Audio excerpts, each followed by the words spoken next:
Votre ado falsifie ses bulletins, dissimule, cache des choses. Résumé, il vous ment. Ça vous inquiète? Comment aborder la situation? Eh bien, c'est ce qu'on voit aujourd'hui dans cette vidéo.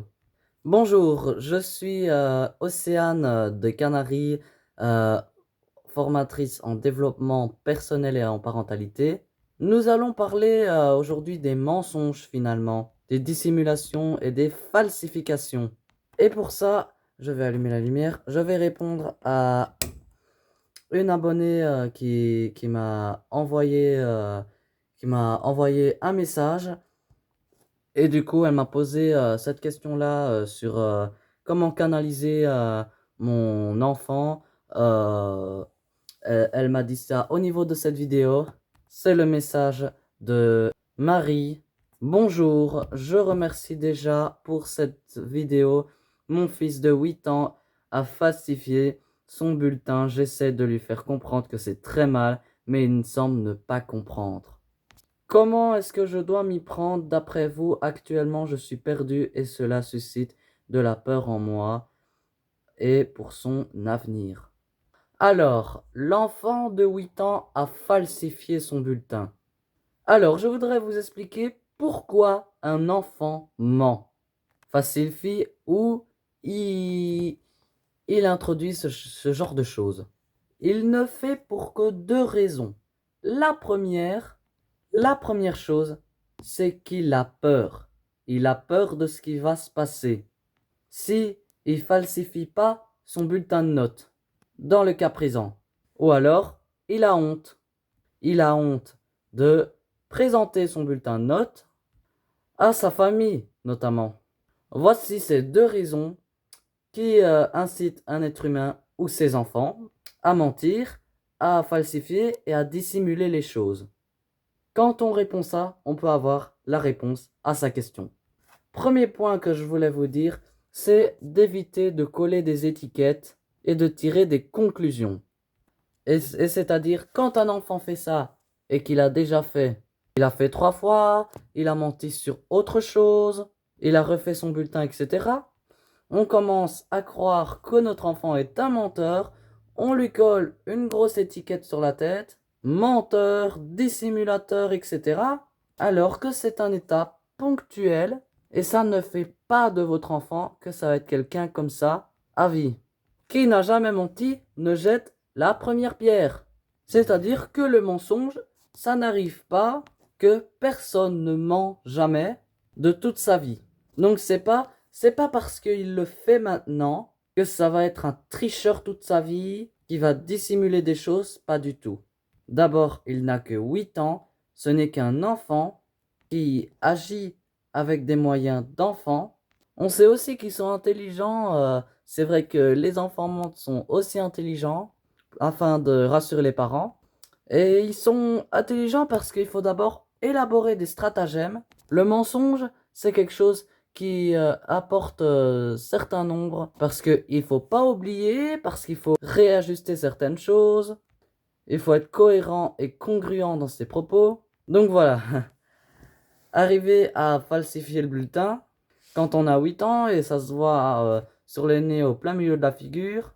Sa maman ne raconte pas comment elle l'a su, mais en tout cas, c'est ce que je voulais dire. Parce qu'en plus, si on a des valeurs d'honnêteté très fortes et autres, et puis cette maman, elle a peur, et je pense que la peur est liée à ce que mon enfant est comme ça, mon Dieu, qu'est-ce qui va devenir? C'est un mauvais enfant? Alors non, on oublie ça tout de suite. C'est pas parce qu'il ment que ça va être une mauvaise personne. C'est ponctuel, c'est pas tout le temps, ça va se régler avec donc ce qu'on va en parler tout de suite. Deuxièmement, il faudra instaurer plutôt que d'être choqué, de gronder ou d'expliquer comme dit sa maman que c'est mal. Qu'est-ce qui est mal? Ou alors c'est lui qui agit, ou alors c'est le mensonge, la falsification sont mauvaises. Donc il faudra dissocier l'enfant de ses actes. Il n'a pas ses actes, on le dissocie de ça. Surtout, on entame une discussion. Quand on découvre un mensonge, qu'est-ce qu'il soit, eh bien on pose à son enfant la question suivante. Dis-moi, Loulou, comment ça se fait? J'arrive pas à croire que t'es un enfant qui est très honnête, tu es droit, et t'aurais pu bouger ton bulletin. Qu'est-ce qui s'est passé? De quoi as-tu eu peur? Parce que je vous l'ai dit, il y a une peur et il y a de la honte. Vous le savez normalement. Est-ce qu'il avait honte de son bulletin? Et donc, il a préféré le falsifier parce que peut-être qu'il recherchait de la connaissance tout simplement. Il avait envie tout simplement de briller dans vos yeux, que vous soyez fiers de lui. Et du coup, il y a des questions à se poser sur soi-même par rapport à son enfant. Comment fait-il qu'il a besoin que je me sente fier de lui? Est-ce qu'il pense que je ne le suis pas? Est-ce qu'il ne se sent pas assez valorisé? Alors, il y a des remises en question à faire vis-à-vis de son enfant. Et donc, pourquoi? Si c'est de la peur, de quoi as-tu eu peur? Est-ce que quand mon enfant ramène des bonnes notes, je suis déçu et donc il a peur de créer de la déception chez moi? Est-ce que je le gronde? Il a peur d'être grondé? Il y aura des sanctions. Par exemple, tu n'auras pas ci ou pas ça. Et donc, il a peur d'être privé de PS5 ou de je ne sais n'indu encore. Et donc, essayez d'investiguer pour savoir la raison de cette vraie falsification. C'est vraiment fondamental d'instaurer le dialogue, dans le dialogue à laquelle on n'est pas dans le jugement, dans laquelle on ne cherche pas à juger, mais on cherche à comprendre l'enfant, de comprendre comment il est arrivé là, pour mieux lui proposer autre chose en lui disant: Ok, t'avais peur de me décevoir, mais ma déception ne va pas durer, et je suis quand même fier de toi. C'est pas parce que t'as des mauvaises notes que je t'aime plus, et c'est pas pour ça que tu n'es pas un bon enfant, et c'est pour ça que tu ne vas pas réussir dans la vie. Et on peut calmer le stress qu'il peut avoir parce qu'à 8 ans, oui, on peut ressentir du stress. La troisième chose, c'est ce qu'on a un peu vu tout à l'heure, c'est de remettre en question sur la façon dont vous éduquez votre enfant. Surtout si l'enfant adopte une peur de conséquences de cette mauvaise note. Et c'est de se remettre en question pour voir si on n'est pas un peu trop dur. Est-ce qu'on ne met pas trop de pression sur les résultats scolaires? C'est qu'aujourd'hui que plus on va mettre de la pression, et plus l'enfant va perdre ses moyens. Donc ce n'est pas constructif. C'est pas parce qu'on met la pression à son enfant qu'il travaille mieux. Il y a plein de parents qui le font, et c'est pas pour ça que les enfants ont des meilleures notes. En revanche, quand les parents reçoivent des bonnes notes de leur enfant, alors oui, c'est grâce à ça. Mais non. Alors autant mettre un cadre de travail, être exigeant sur la qualité de ce qu'on produit, c'est utile. Alors autant être trop rigide à certaines choses. Alors voilà, mettre trop de pression à l'enfant par rapport à ses notes tout le temps.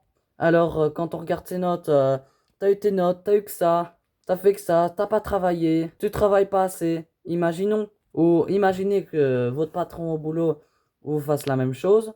C'est l'enfer. Et surtout si vous vous retrouvez face à un enfant qui est en contrôle, au lieu de regarder ce que vous faites, vous vous projetez dans le résultat du contrôle de l'enfant et de la note que vous allez avoir, ça va vous paralyser. Et donc, vous faire perdre vos moyens.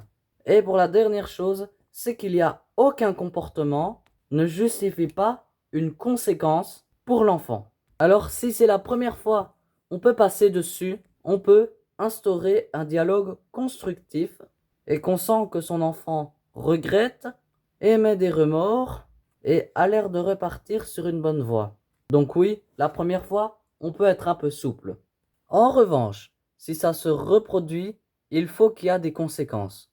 La conséquence, c'est ce que les parents voient comme des punitions, mais qui n'ont rien à voir avec une punition. C'est que direct est ce qu'a fait l'enfant et ça. Par exemple, alors s'il y a une falsification au bulletin, on lui dit, vous lui dites, écoute, cet après-midi, suite à la discussion qu'on a eue, par exemple, cet après-midi, il devait avoir sa tablette pendant 2 heures.